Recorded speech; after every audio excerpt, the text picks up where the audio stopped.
안녕하세요. 흰수염고래 스포츠입니다. 결전의 날이 다가왔습니다. 이강인이 출전하는 파리 생제르맹과 아스날의 대결 말입니다. 파리 생제르맹의 리그 경기는 아무래도 잘 아는 팀들도 아니고 잘 아는 선수는 은돈벨레밖에 없어서 뭔가 좀 전하기 김 빠지는 게 있었는데 이번엔 다릅니다.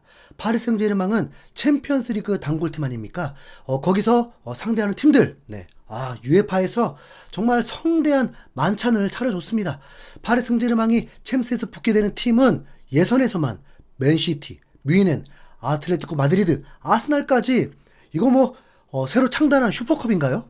이후에 16강에 또 오르게 되면 또다시 새로운 수준 높은 팀들을 상대하게 될 것입니다. 월에 한두 번씩 이런 챔스 경기가 있으니까 설레이는 것도 있죠. 파리 생제르맹은 챔피언스리그 2라운드에서 아스날 원정 경기를 떠납니다. 마치 챔스 8강전 같은 경기를 예선부터 보게 되는 거죠. 그리고 이 경기 명단 발표를 하면서 예상치 못한 일이 벌어졌습니다. 파리 생제르맹이 에이스 덴벨레가 명단 제외가 되었고 부상도 아닌데 빠졌다는 건 더 놀라운 일이었죠. 프랑스 매체들과 기자들의 트위터를 통해서 덴벨레가 문제를 일으켰다고 전해졌는데 경기 전 엔리케 감독은 기자회견에서 이게 무슨 일인지 당당하게 밝히기도 했습니다. 첫 번째 질문은 아스날과 아르테타에 대한 질문이었는데 아르테타와는 바르셀로나에서 한 시즌을 같이 뛰기도 했다고 했고 아르테타가 오랫동안 우승하지 못한 아스날을 바꿔놓았다고 칭찬을 했습니다. 아스날은 현재 유럽 전체에서 가장 강한 팀 중에 한 팀이라고도 했습니다. 그리고 그 다음 바로 트위터에 올렸던 레퀴프의 로이 탄지 기자가 직접적으로 덴벨레 제외에 대해서 이유를 알려달라고 하자 엔리케 감독은 준비됐다는 듯이 매우 당당해하면서 당연히 답변해드리죠. 나는 감독으로서 팀의 일원인데도 팀에서 해야 할 의무를 옳지 않은 방식으로 지키지 않는다면 나는 준비가 되어 있지 않는다고 판단한다. 이렇게 중요한 경기를 앞두고 있다면 모든 선수가 준비가 되어 있어야 했다. 그런데 그는 그렇지 못했다. 나의 목표는 최상의 팀을 꾸리는 것이고 그래서 거침없이 결정을 내렸다라고 했습니다. 우선 덴벨레와의 관계를 악화시키지 않으려는 선에서 말을 했기 때문에 구체적으로 무슨 상황인지는 알 수가 없습니다. 옳지 않은 방식으로 지키지 않았다는 게 엔리케 감독의 답변인 것이고 거침없이 결정을 내리다는 말이 꽂히네요. 그랬더니 다른 기자가 이제 그럼 바르콜라만 의지할 생각이냐 그런 식으로 또 물었더니 엔리케 감독이 그냥 어린아이 가르치려는 듯이 손가락을 이제 한 명 한 명 짚어줍니다. 콜롬무아니, 강인리, 듀에, 아센시오. 우리는 좋은 선수가 많다. 내일도 파리는 평소와 같을 거다. 나는 팀을 믿고 확신하고 있다. 이기고 돌아가면 좋겠지만 아스날이 더 잘하면 패배할 수도 있다. 경기하는 방식은 똑같을 거다. 나는 감독으로 부임한 첫날부터 선수들에게 얘기했던 거다. 아스날이 승리하면 박수를 쳐줄 것이다. 어떤 선수가 있고 없고의 문제가 아니다라면서 열변을 토했습니다. 자, 덴벨레가 반성하고 고개를 숙이면서 엔리케 감독에게 절개될지 아니면 항변하면서 문제를 일으키는 선수가 될지는 지켜봐야겠죠. 여기 구단주는 프랑스인이 아닙니다. 카타르 국왕의 구단주입니다. 그냥 돈 벌어들이려는 목적이 아니라 축구의 진심이라서 아마도 구단주도 엔리케 감독을 지지할 것입니다. 덴벨레는 바르셀로나에서도 설 곳이 없었기 때문에 파리 생제르맹이 구해줬습니다.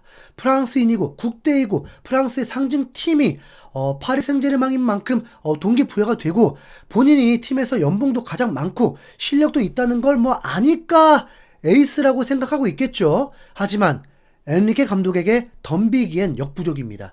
엔리케 감독은 레알 마드리드, 바르셀로나에서도 활약한 주전 선수였습니다. 감독으로서도 바르셀로나에서 메시, 네이마르를 등에 업고 트래블 경력이 있는 스타 플레이어 출신 감독입니다. 라리가도 리그만 3번 우승해보고 감독으로서도 리그 2번 우승에 챔피언스리그 우승을 경험했습니다. 엔리케 감독이 지단 같은 슈퍼스타까지는 아니지만 엔리케 감독을 무시할 수가 없죠. 덴벨레가 바르셀로나 시절에서도 선수로서 태도가 좋지 못했습니다. 훈련 불참과 지각을 밥 먹듯이 하고 부상 회복에 집중하지 않는 태도들을 보이고 소문으로는 비디오 게임에 중독되어 있다고도 했죠. 실력이 있어도 이런 태도를 보이는 선수가 잘 되는 경우를 본 적이 없습니다. 그리고 팀 분위기도 해치게 되죠. 심지어 아직도 지금 27살밖에 되지 않았습니다. 엔리케 감독은 덴벨레 없어도 지금 팀은 강하다는 입장이고 똑같이 플레이를 할 것이라고 했습니다. 자, 엔리케 감독의 자신감은 이강인이 있기 때문이라고 해석이 될 수밖에 없습니다. 이강인은 1라운드에서도 덴벨레 자리에 출전을 했고 득점을 했었죠. 아스날만 꼭 뭐 세트피스로 넣는 팀이고 파리 생제르맹은 세트피스로 못 넣는 팀이다? 뭐 이렇게 말할 수는 없습니다. 어차피 뭐 정말 확률이 적은 싸움이니까요. 파리 생제르맹은 1라운드에서 지로나와의 경기에서 극적인 1대0 승리를 거뒀고 아스날은 아탈란타와의 원정 경기에서 양팀 모두 무득점, 무승부를 거두게 되었습니다. 파리 생제르맹은 뭐 리그 우승을 위해서 뭐 어느 정도 여유가 있는데 아스날은 리그의 성적도 굉장히 중요하다 보니까 다음 경기 없다는 듯 100%로 쏟는 것도 쉽지 않은 선택입니다. 그런데 이번엔 아스날이 좀 더 유리한 입장입니다. 먼저 홈 경기인데다가 다음 경기가 꼴찌팀 사우스햄튼을 상대합니다. 토요일에 한다는 뭐 변수는 있지만 사실상 뭐 승리를 예약했다고 봐야 되죠. 파리 생제르맹의 모든 걸 쏟는 도박을 해도 이상하지 않습니다. 파리 생제르맹은 먼 거리는 아니니까 상관없는데 원정 경기고 리그 경기는 한국 시간 월요일 새벽에 은돈벨레 소속팀 니스와의 경기입니다. 앞서 아스날이 유리한 입장이라고 했지만 뭐 그건 일정의 기준이고 아스날의 현재 선수 상황은 뭐 그리 긍정적이진 않습니다. 어차피 뭐 외대고르, 뭐 덴벨레 서로 빠졌으니까 또이또이고 벤 화이트, 칼라피오리도 부상자 명단에 올라 있는 상황입니다. 명단에는 올라 있기 때문에 상태를 지켜봐서 출전을 할 수 있겠지만 제 컨디션이라고 볼 수는 없는 상황이죠. 그렇게 볼 때 이 경기는 핑계 없는 실력 대 실력의 대결이 될 것입니다. 승부 예측이 불가입니다. 아스날은 조직력이 확실히 갖춰지면서 강력한 압박을 할 때와 내려앉을 때를 잘 구분하면서 상대를 잘 요리할 줄 압니다. 이전 컨텐츠에서 아스날이 내려앉을 수도 있다고 했지만 그건 아르테타 감독이 파리 생제르맹을 어느 정도 위치라고 보고 있느냐에 따라 달라집니다. 아스날은 원정에서도 아스톤빌라를 2대0으로 이겼고 토트넘에게도 1대0으로 승리를 했습니다. 그런데 이게 아스날이 다 압도했던 경기가 아닙니다. 아스톤빌라와는 70분 가까이 골도 못 넣고 아스톤빌라의 경기력이 더 좋았습니다. 그런데 굴절된 볼 하나가 행운이 찾아오면서 득점이 나오게 되죠.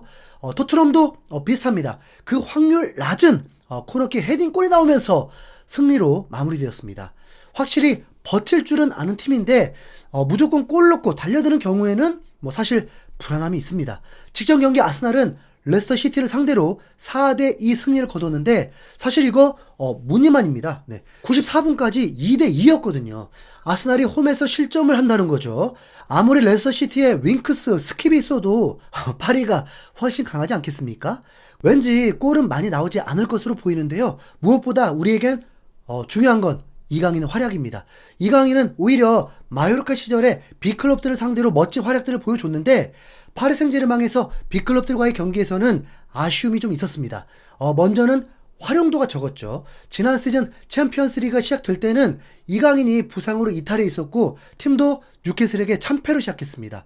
그래서 굉장히 위험했죠. 이강인은 AC밀란과의 빅매치에서 후반에 투입되어서 챔스 데뷔골을 폭발시키면서 선발 시위를 했었습니다.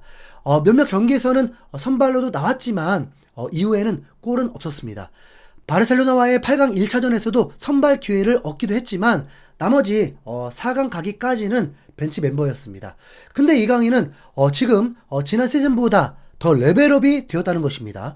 음바페의 전수 하나로 슈팅력도 달라지면서 힘을 뺄 줄도 알고 동료들과 호흡도 맞으면서 패스 줄기 미쳤고 여름에 마요르카에서 구슬땀을 흘리면서 준비한 게 몸도 더 단단해졌습니다. 그만큼 체력도 올라가는 거죠. 네. 이미 이번 시즌 활약이 지난 시즌과 비교해도 차원이 다릅니다. 이제 23살인데 완성형 선수가 되어 있습니다. 아이고 진짜 메시처럼 다치지만 말아다오. 이 B클럽과의 매치에서 이강인이 이건 또 진짜 흥민이 형을 위해서라도 진짜 아스날 부셔줘야 합니다. 네, 복수해줘야 돼요. 네, 저는 아스날이 아직 운이 많이 따르고 있다고 보고 있는 중입니다. 수요일 새벽 4시 경기입니다. 깡윤리 파이팅! 이상 흰수염고리였습니다. 컨텐츠에 공감하신다면 지금 바로 스마트폰에 엄지를 척, 손으로 툭 누르시면 됩니다. 누르시면 돼요. 엄지 척 눌러주십시오. 감사합니다.